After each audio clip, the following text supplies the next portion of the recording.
시인 류시아님의 저서인 하늘 호수로 떠난 여행하는 책이 있습니다. 이분이 인도를 무려 10차례 이상 여행을 했다고 합니다. 근데 인도 여행 중에 있었던 에피소드를 모아놓은 그런 그 책인데 그 내용 가운데 보니까 이런 얘기가 있습니다. 어떤 날 여행을 하는데 가방을 의자 위에다 이렇게 올려놓고 잠시 한눈을 파는 사이에 어떤 사람이 와가지고 자기 가방을 열고 물건을 주섬주섬 챙기더라는 겁니다. 그 별 이상한 사람이 다 했다 싶어서 그를 붙들었습니다. 그리고는 그에게 얘기를 했습니다. 아니, 이 물건이 내 건데 왜 내 물건을 가져가는 거냐고. 그랬더니 이 사람이 정색을 하면서 도리어 이렇게 말하는 겁니다. 아니, 어찌해서 이 물건이 당신의 것이냐. 당신은 잠깐 맡아가지고 관리하는 것뿐 아니냐. 어떤 사람이 모자를 쓰고 있는데 그 모자를 벗어가지고 바람벽 여기다 딱 걸어두었는데 이 벽이 모자가 내 것이라고 그렇게 주장할 수가 있냔 말이야. 하나님이 당신에게 잠깐 맡겨준 거니까 그건 당신 것이 아니다. 이런 얘기를 하더래요. 참 억지 같은 주장이지만 이때 시인은 곰곰이 생각을 해봅니다. 그래 몇 가지를 깨달았다는 거죠. 아하, 내가 가지고 있는 것 생각지도 못하게 사라질 터인데 선용해야 되겠구나. 선한 일에 사용해야 되겠다는 거죠. 또 하나는 재물이 내가 아니라 주인이 따로 있구나. 그래서 이렇게 생각했다는 겁니다. 하나님께서 기뻐하시는 대로 내 건강과 내 재물과 내 시간을 사용해야 되겠구나. 그래야 하나님께서 기뻐하실 테니까.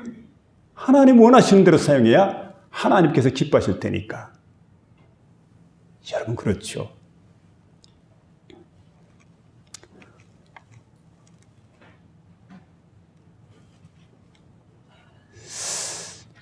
베드로서를 보게 되면 베드로 전서와 후서로 되어져 있는데 당시에 정치 지도자가 네로 황제입니다.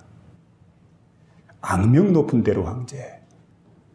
근데 그 네로 황제가 이때 로마 제국을 통치하게 됐을 때 교회에 대한 핍박이 본격화되기 시작을 합니다. 많은 성도들이 박해를 당하게 될 때 그때 사도 베드로는 본도, 갈라디아, 갑바도기아, 아시아, 비두니아 흩어진 나그네들에게 편지를 쓰게 되는데 이 지역은 바로 지금으로 말하면 아나톨리아 반도입니다.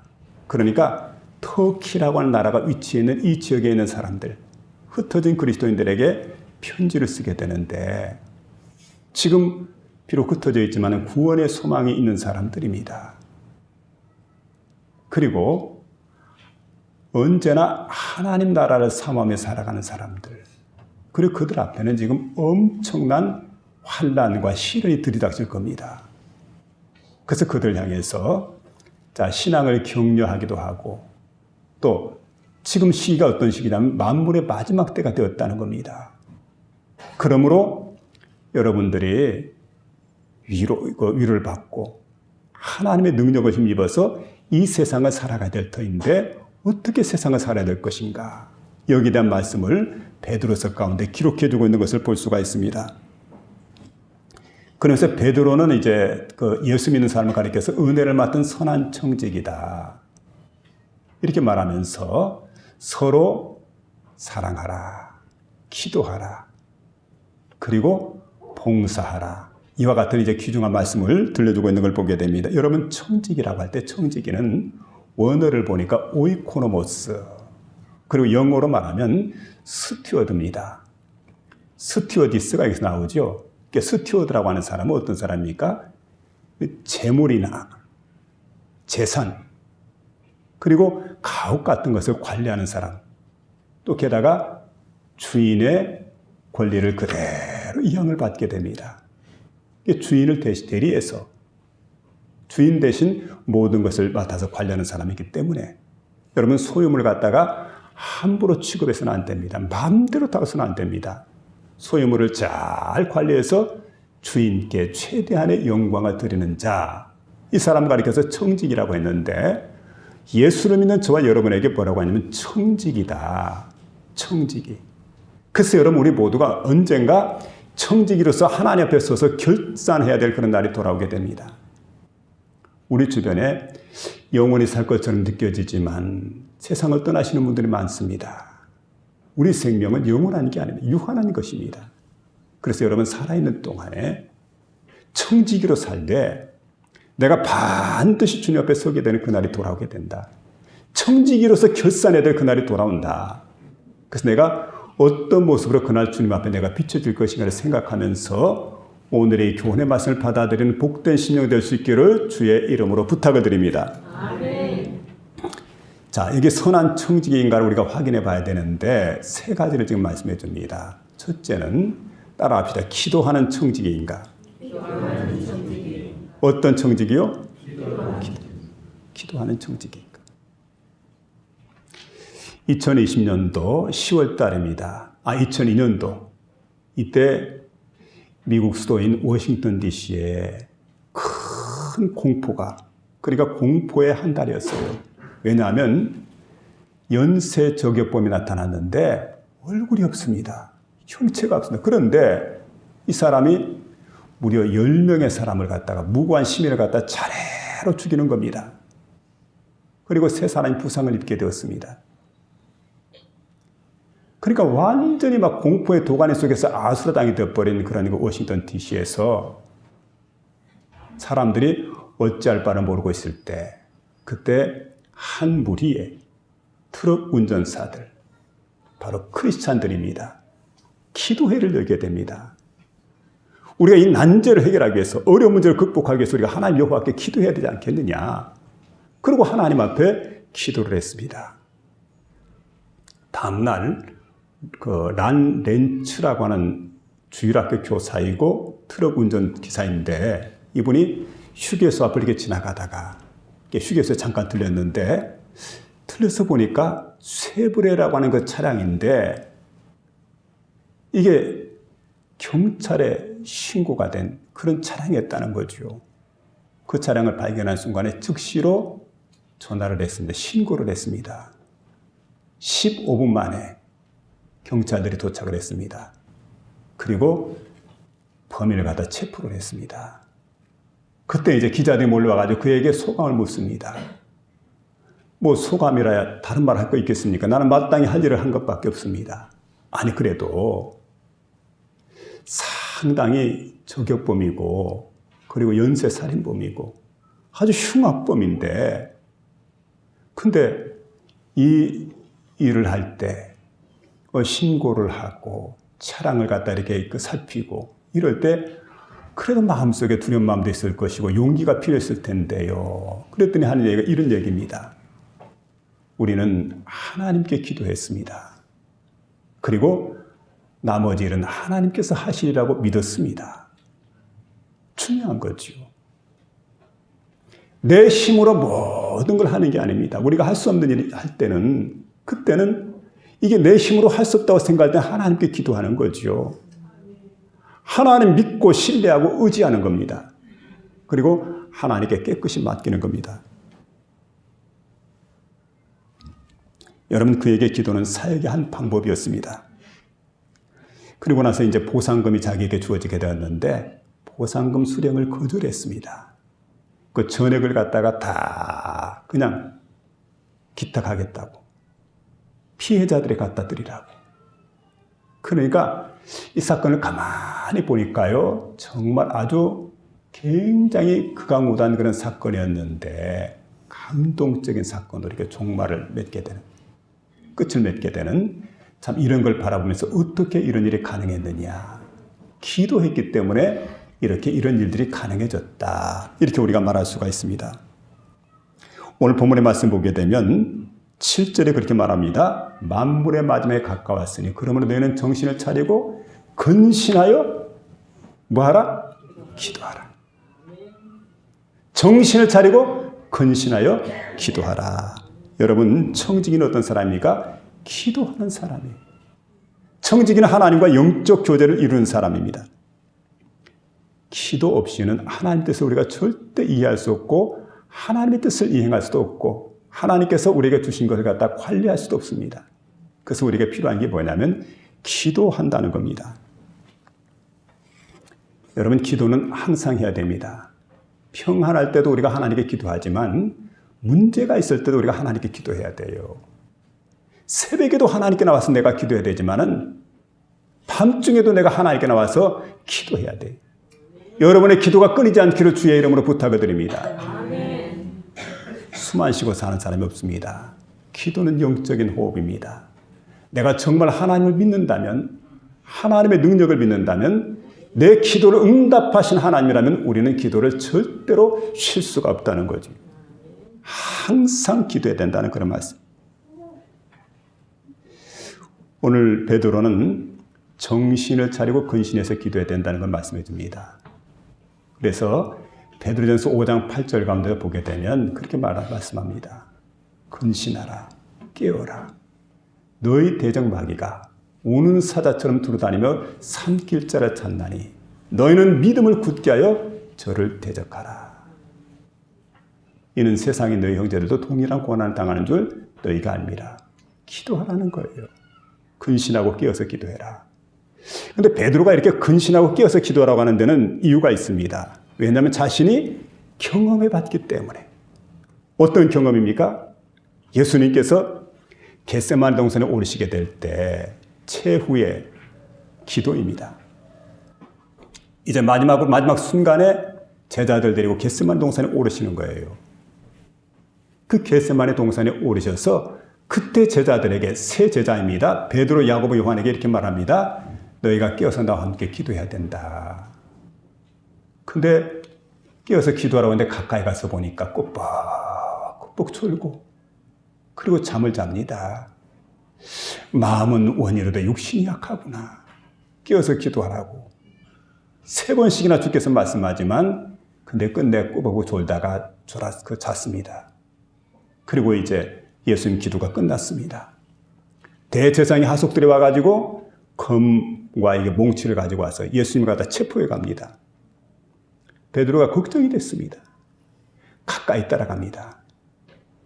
그 대제사장이었던 가야바의 뜰에 예수님께서 붙들려 가는데 거기까지 갔다가 한 비자입니다. 한 소녀지요. 소녀가 딱 보고 있다가 이 사람도 바로 예수의 일당이라고. 그랬더니 아니라고 부인합니다. 나중에는 이제 저주까지 하게 되죠. 이게 3번 부인하고 저주까지 하게 되는. 그래서 지나온 날을 생각할 때 정말 베드로가 부끄럽게 생각했던 일이 그때 일이에요. 정말 하지 말아야 실수를 했고 큰 실패를 했습니다. 그 일을 경험했기 때문에 이제 성도들 나와 똑같은 실수를 반복하지 않기 위해서 여러분 정신을 차리고 근신하여 기도하시길 바랍니다. 우리가 여러분 똑같아요. 똑같이 실수할 수밖에 없기 때문에 우리가 해야 될 일이 뭘까요? 정신을 차려야 된다는 것. 근신해야 된다는 것. 그리고 하나님께 기도해야 된다.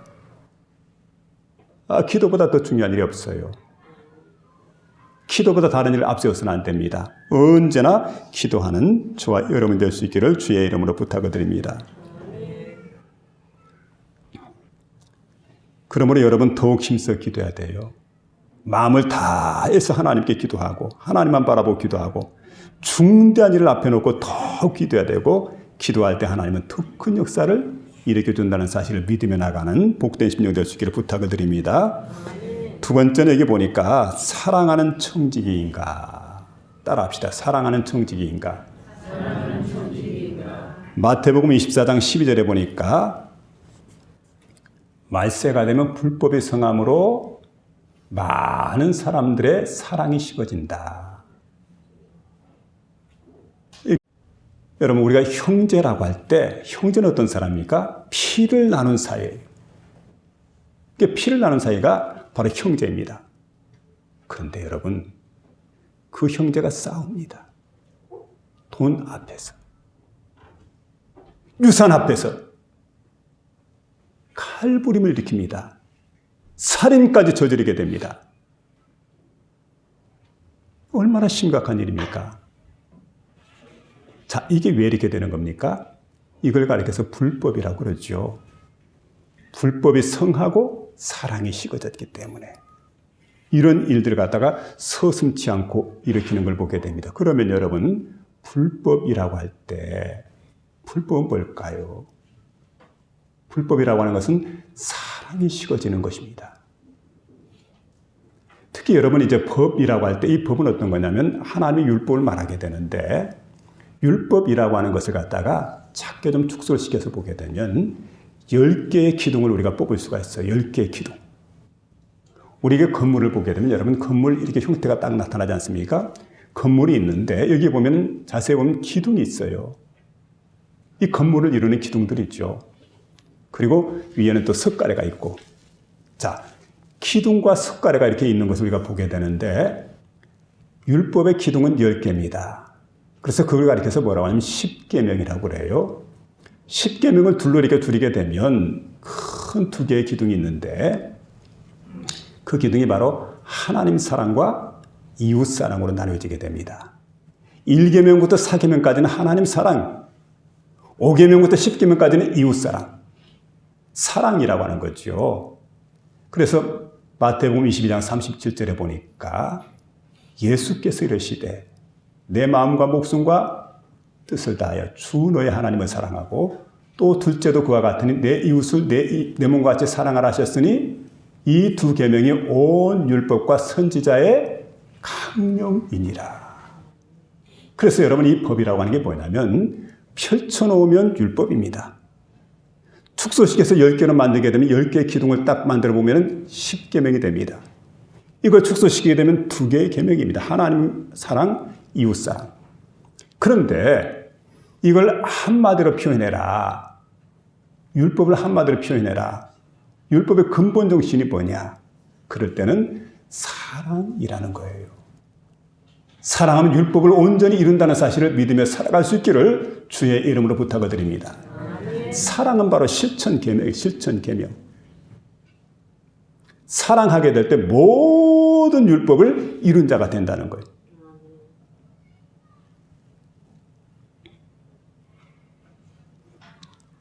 자, 그래서 여러분 법이라고 하는 것을 율법이라고 하는 것을 무수할 이유가 없어요.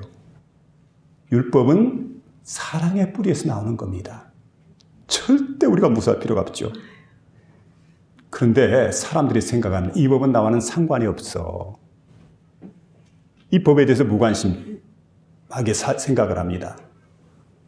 그리고 이 법에 대해서 여러분이 이제 무시해버려요. 쳐버려요. 그러면 그걸 뭐라고 하냐면 불법이라고 그래요. 이 불법이 말세가 되면 성행하게 된다. 여러분, 하나님 주신 법은 과거나 현재나 미래나 똑같아요. 그래서 여러분 또 영원토록 동일한 그런 법칙인데 이 법을 갖다 우리가 더 사랑하고 마음속에 새기고 이 법을 갖다 내 삶으로 살아내게 되는, 그리고 정말 내가 사랑으로 이 법을 갖다 실천 옮기는 이런 사람이 돼야 되는데 말세가 되면은 하나님 법이 내가 알 바가 뭐야? 무관심해요. 그리고 쳐버려요. 팽개쳐버립니다.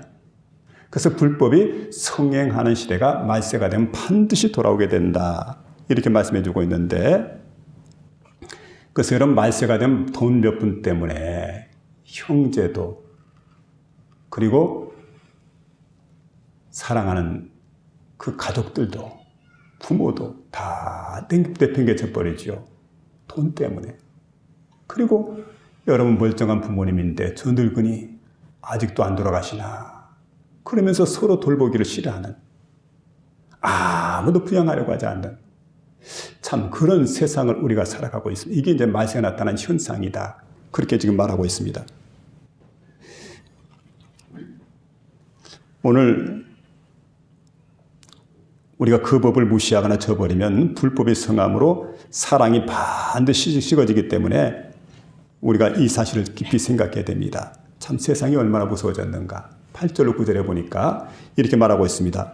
무엇보다도 열심히 서로 사랑할지니. 여기 보니까 사도 베드로는 흩어져 있는 유대인들에게 사랑의 방법을 지금 말하고 있습니다. 무엇보다도 자, 먼저는 열심히 사랑하라. 그 다음에는 서로 사랑하라. 그 다음에는 사랑은 허다한 죄를 덮느니라. 그러니까 어떤 사랑이냐면 사랑은 덮어주는 사랑. 들춰내는 것은 사랑이 아닙니다. 이제 보세요. 법정에 가서 보게 되면 들추는 걸 좋아하는 사람이 있습니다. 검사예요, 검사. 여러분, 이제 검사는 털 죄를 갖다가 지적하고 들추고 이런 일을 좋아하지만 변호사는 어떻게 합니까? 곁에서 계속 변호해요. 그럼 우리는 여러분, 믿음의 사람들은 변호사에 가까워야 되죠. 검사처럼 자꾸 들추면 안 돼요. 여러분, 나팔 불지 마세요. 다른 사람 자꾸 들춰가지고 자신은 더하면서 말이죠. 나팔 불고 다니는. 그래서 여러분, 남의 말 하는 사람 집안에 가서 반지꼬리 한번 뒤져봐라. 반드시 흐트러질 것이라고. 나는 더하면서 여러분, 남의 말 하고 다니는 것, 들추는 것. 그리고 서로 대접하기를 원망 없이 해라. 사랑은 대접이 필요해요. 며느리 입장에서 시어머니 이렇게 바라다 보게 될 때 항상 불쌍히 여기고 긍휼히 여기고, 우리 어머니 세대는 공부도 제대로 못하고 너무너무 어려운 세월을 지내왔는데 그러면서 이런 마음을 갖는 게 정말 중요하지요. 근데 손으로 손꼽아 가면서 이렇게 생각합니다. 언제 돌아가실까? 이건 문제가 돼요. 그리고 여러분, 시어머니 입장에서는 며느리를 대할 때 구박해서는 안 돼요. 미워해서는 안 돼요. 우리 예수 믿는 사람이니까 아직까지 배우지 않았기 때문에, 살림은 해본 적이 없기 때문에 처음 하는 일이라 그러면서 항상 도와주려고 하는 그런 마음을 갖게 되고, 그리고 여러분, 좋게 보아야 돼요. 인격적으로 대해줘야 돼요. 그래야 가정의 행복이 일어나는 걸 보게 됩니다. 이게 서로 대접하기 힘써라. 말세에 여러분, 우리가 이 세상을 이길 수 있는 길이 어디에 있습니까? 서로 사랑해야 된다는 거예요. 사랑은 주기도 하지만 사랑을 또 잘 받아들여야 돼요. 주는 걸 잘하는데 받는 걸 못하면 안 돼요. 받는 것도 잘해야 됩니다. 그럴 때 우리가 여러분, 얼마나 이상적인 가정이 되어지고 얼마나 행복한 그리스도인이 되는가. 그래서 사랑에 관한 원리를 이렇게 말씀해 주고 있습니다. 여러분, 솔로몬 시대 때의 솔로몬의 업적 가운데 대표적인 것이 성전 건축하는 겁니다. 근데 어떻게 성전이 세워졌을까? 장소는 어디일까? 궁금하지 않습니까? 근데 장소를 딱 보니까요, 장소는 솔로몬이 구입하는 것이 아닙니다. 다윗 왕이 구입을 해줬어요. 그 다윗 왕이 그냥 엄청난 복을 받게 됩니다. 하나님이 얼마나 다윗을 바라보고 기뻐하는지 몰라요. 그런데 그 성전 부지를 구입했던 이야기가 성경 가운데 나오지 않습니까? 전해져 내려온 얘기도 있어요. 그 아라우나라고 하는 사람의 타작마당이 바로 이제 성전 부지가 되게 되는데, 근데 이 아라우나라는 사람은 형제가 있었다는 거지요.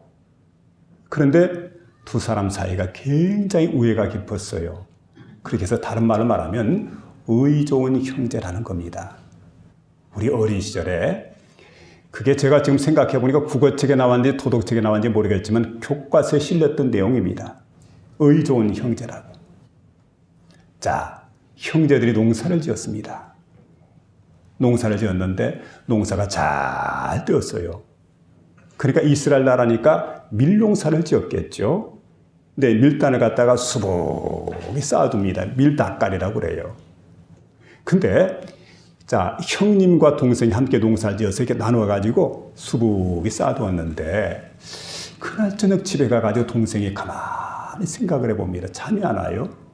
그래서 생각을 하는데, 올해 농사 잘 되고 풍년인데 나는 내 낯가리에 많은 곡식이 쌓여져 있는데 참 기분이 좋긴 하지만 형님을 생각하니까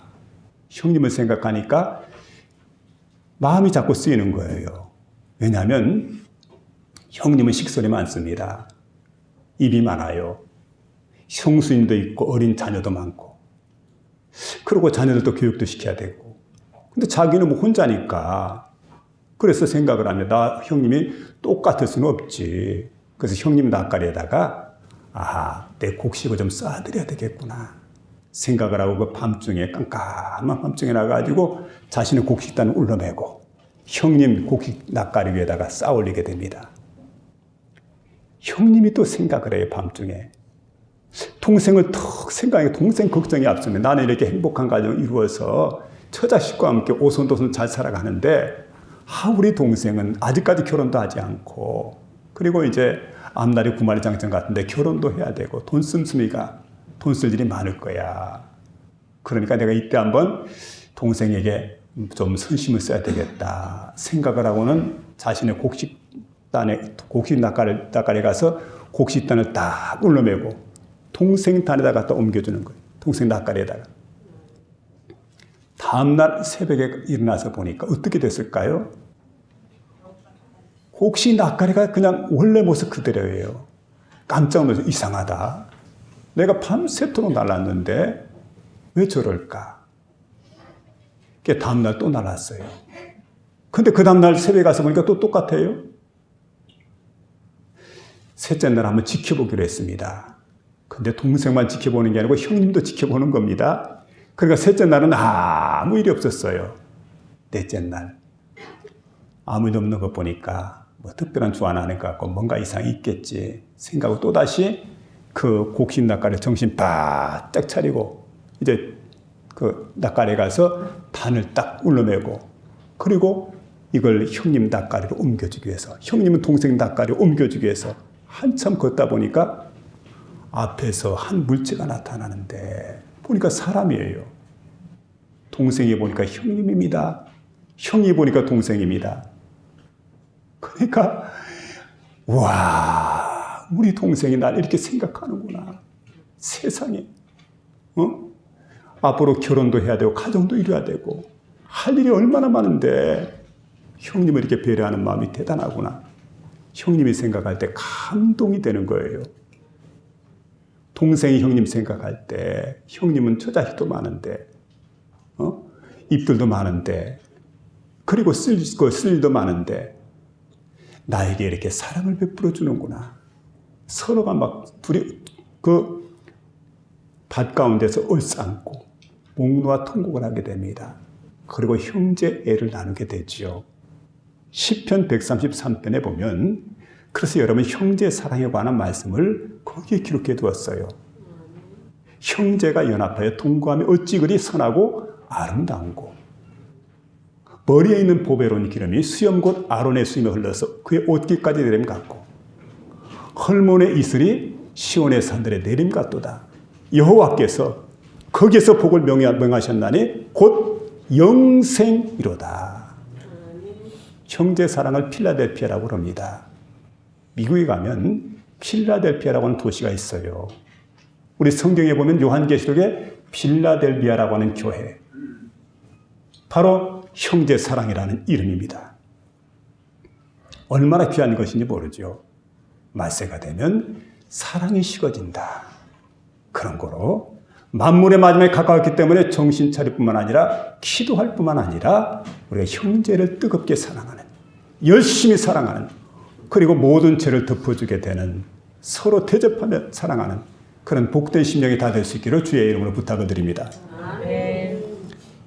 그 다음 세 번째 마지막으로 주신 말씀인데 봉사하는 청직이었는가. 따라합시다. 봉사하는 청직이었는가. 봉사하는 청직이었는가. 여기 10절에 보면 각각 은사를 받은 대로 각양 은혜를 맡은 선한 청지같이 서로 봉사하라. 각양이라는 말을 여러 가지로 바꾸었죠. 여러 가지 은사를 맡은 선한 청지같이 서로 봉사하라 이렇게 말씀해 주고 있는데 청지기는 봉사자입니다. 봉사를 할 때 청지기는 하나님의 일을 맡은 자입니다. 근데 봉사라고 하는 말은 다른 말로 말하면 섬김이라는 말입니다. 그래서 여러분 소유물은 주인이 바로 하나님이시기 때문에 하나님 것을 맡아서 관리하게 될 때는 봉사 정신이 투철해야 돼요. 섬김의 정신이 언제나 투철해야 된다는. 여러분 교회에서는 봉사하는 사람이 돼야 돼요. 섬기는 사람이 돼야 돼요. 정말 여러분 어떤 일이든 간에 한 해를 우리가 정리하고 새로운 새해를 우리가 맞이하는 이 시점에서 한번 생각해 보시기 바랍니다. 내가 어떤 일에 섬기는 자인가? 내년도는 내가 어떻게 하나님을 섬길 것인가? 마음속에 각오가 일어나는 그런 복된 시간 될 수 있기를 부탁을 드립니다. 여러분 어떻게 우리가 봉사해야 되는가를 성경은 말씀해 주고 있는데 각각 은사를 받은 대로 이렇게 말하고 있습니다. 각각 은사를 받았다고 했는데 은사라고 하는 건 뭐냐면은 내게 필요한 것, 나에게 가장 받는 은사를 하나님께 내게 거저 주셨어요. 공짜로 주셨다는 겁니다. 그게 뭘까요? 저는 말씀 전하는 은사를 받았습니다. 어떤 사람은 가르치는 은사를 받았습니다. 찬양대원들은 노래하는 은사를 받았습니다. 주방에서 봉사하는 사람들은 음식 잘하는 그런 그 봉사를 받았습니다. 그리고 안내하시는 분들은 인상이 좋아요. 그래서 안내하는 은사를 받았습니다. 하나님은 각양 다양한 은사를 우리에게 주셨는데 우리 달란트 비유 가운데 보니까 각각 그들에게 필요한 달란트를 주었다. 은사를 주었다는 거예요. 은사를. 그러면 여러분 내가 받은 은사가 뭔가를 잘 파악을 해야 돼요. 하나님은 남의 것 가지고 하라고 말씀하지 않습니다. 빌려다가 하라고도 말씀하지 않습니다. 남의 것과 비교할 필요도 없어요. 내 것까지. 내 것이 가장 소중한 것이다. 그리고 가장 필요한 것. 내게 합당한 것을 하나님 내게 주셨다는 거죠. 자, 다윗이 골리앗과 전투를 하러 나갑니다. 다윗은 사울의 것을 빌려가지고 나가려고 그랬어요. 우선 사울이 쓰는 칼이 있습니다. 들어보니까 자신에게 맞지 않아요. 한 번도 칼 가지고 싸워본 적이 없습니다. 이게 다윗입니다. 거기다가 투구를 씌웠는데 투구를 써보니까 그냥 눈까지 덮여버려요. 사울은 키가 크고 체격도 크고 머리도 크기 때문에. 그리고 갑옷을 입어보니까 갑옷이 너무 큽니다. 활동하기가 어려워요. 그러니까 여러분 사울이 가지고 있던 모든 무기들은 다윗에게 적합한 게 아니에요. 하나님은 사울의 것 가지고 싸우라고 말씀하지 않습니다. 그리고 골리앗과 싸우게 될 때 칼 가지고 싸우라고도 말씀하지 않습니다. 내가 너에게 준 은사 있잖아. 그 은사가 뭔지 한번 생각해 봐라. 여러분 은사가 뭡니까? 물매 돌리는 은사예요. 물매. 그러니까 물매라는 것은 간단합니다. 그래서 자신은 시냇가에 가서 목자의 제구에다가 호주머니에다가 그 물맷돌 5개를 집어넣고 매끈매끈한 돌들입니다. 그리고 이걸 물매에 채워가지고 던지게 됩니다. 이건 자신이 자신 있거든요. 이게 뭐냐면 하나님께서 주신 은사예요. 그러니까 생각해보면 골리앗은 바로 보병이지만 다윗은 포병입니다. 포로 쏘는 거예요. 미사일 스톤. 미사일입니다. 미사일. 이 돌멩이가 미사일이 돼버리죠. 그리고 이 미사일 스톤을 쏘게 될 때 여러분 적장 골리앗의 이마에 그냥 정중앙을 완전히 완전히 그냥 박혀버리네요. 그게 얼마나 강력했을까요? 이 돌멩이가 맞고 튕기는 것이 아니고 그대로 정수에 꽂혀버렸어요. 그 자리에서 골리앗이 쓰러지게 됩니다. 여러분, 하나님은 각양 은사를 받은 대로 말씀해 주고 있습니다. 내게 준 은사가 무엇인가를 정확히 분별할 수 있는 저와 여러분 될 수 있기를 주의 이름으로 부탁을 드립니다. 그 다음에 하나님의 공급해 주시는 힘으로 해라 이렇게 말씀해 주고 있는데 하나님께서 공급해 주는 게 뭐냐면 재물, 건강, 믿음, 지혜 그리고 은혜, 은사 이거 여러분 내 것이 아니에요. 하나님의 것입니다. 하나님께 내게 공급해 주셨습니다. 그리고 또 필요하면 또 공급해 줄 거예요. 하나님께 구하면 됩니다. 그래서 오늘도 여러분 우리가 내 힘으로 하려고 하는 사람이 있어요. 내 능력으로 하려고 하는 사람은 넘어지게 됩니다.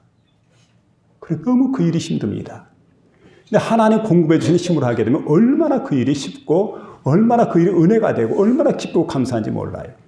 하나님이 계속해서 이런 것도 우리에게 주시기를 원합니다. 그래서 늘 생각해 보시기 바랍니다. 자, 이런 것들을 가져야 돼요. 그래서 여러분 믿음도 지혜도 재물도 건강도 은혜도 은사도 환경도 능력도 하나님께서 다 내게 주시는 거기 때문에 내가 가진 것이 아니에요. 이것 가지고 봉사하라고 이것까지 섬기라고 주님께서 우리에게 말씀해 주고 있습니다. 공급해 주시는 힘으로 해라. 하나님의 것 가지고 우리가 봉사하게 될 때 여러분 하나님의 일을 넉넉히 우리가 감당할 수가 있고 큰 은혜를 우리가 하나님께 받을 수가 있기 때문에 이것 가지고 봉사해라 이렇게 말씀해 주고, 세 번째는 뭐냐면 하나님이 영광을 받으시게 된다. 범사의 예수 그리스도 말미암아 하나님이 영광을 받으시게 하려 함이니 그에게 영광과 권능이 세세무궁토록 있느니라. 아멘. 이렇게 말씀해 주고 있습니다. 그래서 영광과 권세를 누구에게요? 하나님께 돌려라.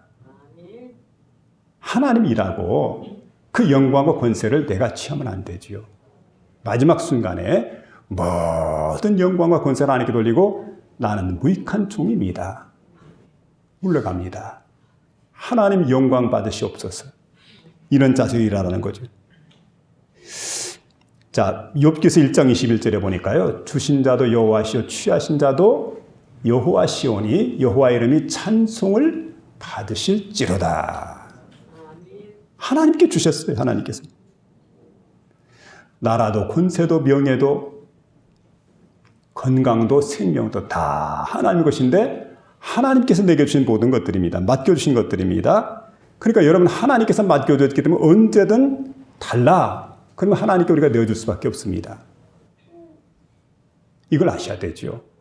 그래서 여러분 잘 아시는 대로 벳박에, 감람산 벳박의 마을에 가서 예수님께서 하시는 말씀이, 자, 건너편에 있는 벳박의 마을에 가가지고 제자들을 보내면서 하시는 말씀이 나귀 새끼를 한 마리 풀어오라.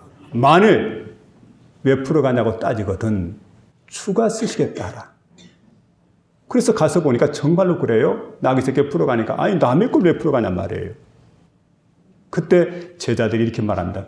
주가 쓰시겠다고 하신다. 그럴 때 순수히 응답, 그 순수히 내어주게 되죠. 가져가라. 그건 주님의 것이라는 것. 늘 생각을 해야 됩니다. 그래서 여러분 우리가 주님의 것 가지고 주의 일을 하게 될 때 시간도 내 것이 아니에요. 건강도 내 것이 아닙니다. 물질 내 것이라고 생각하지 마세요. 모든 걸 하나님께서 받았어요. 그리고 하나님의 영광을 위해서 사용하다가 하나님께 드리는 거지요.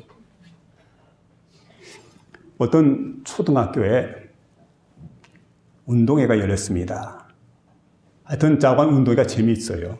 어린 시절에 이렇게 생각해 보면 기다리는 몇 가지가 있었는데 소풍을 기다렸고 추석을 기다렸고 또 설날을 기다리고 운동회가 또 그렇게 기다려집니다. 근데 이렇게 운동회를 손꼽아 기다리는데 운동회 하는 날 비가 와버립니다. 그러면 이거 정말 김새는 거죠. 근데 운동회를 하는데 뭐 이런저런 경기를 다 하다가 거의 마지막 순서가 돼가지고 그 학교장이 나와서 학생들에게 이렇게 광고를 하게 됩니다. 자, 지금은 투표 순서인데 여러분 주변에서 가장 아름다운 손을 가지고 계신 분 있으면 모시고 나오라고. 많은 사람들이 그 앞에 나왔어요. 그런데 심사위원은 교장 선생님입니다. 이 사람 저 사람 손을 갖다 심사를 하게 되는데 이상하게도 한 소년이 할아버지를 갖다 모시고 나오는데 연세가 많아서 부축해가지고 앞으로 나옵니다. 이 교장 선생님 궁금하잖아요. 손을 더 보니까 두꺼비 손 같아요. 일을 많이 해가지고 거기다가 뭐 손바닥은 쩍쩍 갈라져 있고. 근데 이 손이 어떻게 아름답다고 그러는가 궁금해가지고 아이에게 물어봅니다. 얘야, 너 할아버지를 모시고 나왔는데 어째서 할아버지의 손이 아름답다고 생각하느냐? 그랬더니 이 아이가 대답을 합니다. 예, 우리 할아버지 손에는요 아름다운 그림이 그려져 있잖아요. 장래가 숙연해졌습니다. 더 들어보기를 원했죠. 아름다운 그림이 뭐냐? 그랬더니 하는 얘기가 우리 할아버지가 지금 연세가 많아서 이제는 일하지 못하지만 얼마 전까지만 해도 일을 하셨는데 그 꽃동네 많은 사람들에게 찾아가서 우리 할아버지가 봉사하고 그들을 도와주게 될 때 그들이 얼마나 행복한지 모른다고. 그래서 우리 할아버지 손에는 아름다운 그림이 그려져 있는데 꽃동네 사람들이 환하게 웃는 모습이 우리 할아버지 손에 그려져 있다. 사랑하는 여러분, 우리가 청직이란 말이에요. 그리고 하나님을 위해서 봉사를 한다고 할 때 어떨까요, 여러분? 어떤 손이 아름다운 손일까요? 하나님께서 보시기에 여러분 손이 아름다울까요? 한 해를 선한 청지기로 살아왔습니까? 지금까지 맡겨진 임무를 우리가 잘 감당했습니까? 최선을 다했습니까? 그래서 내가 내 손을 자신 있게 하나님께 내어드리면서 하나님 보세요. 이 아름다운 손을 하나님 보세요. 하나님 주신 이 손을 아름답게 사용하다가 이 자리에 왔나이다. 이게 인생의 결산 아니겠어요? 기도하는 청지기, 사랑하는 청지기, 봉사하는 청지기가 정말 아름다운 청지기이고 그런 사람들 손이 가장 아름다운 손이 아닐까요? 오늘 이와 같은 복된 청지기가 될 수 있기를 주의 이름으로 축원합니다.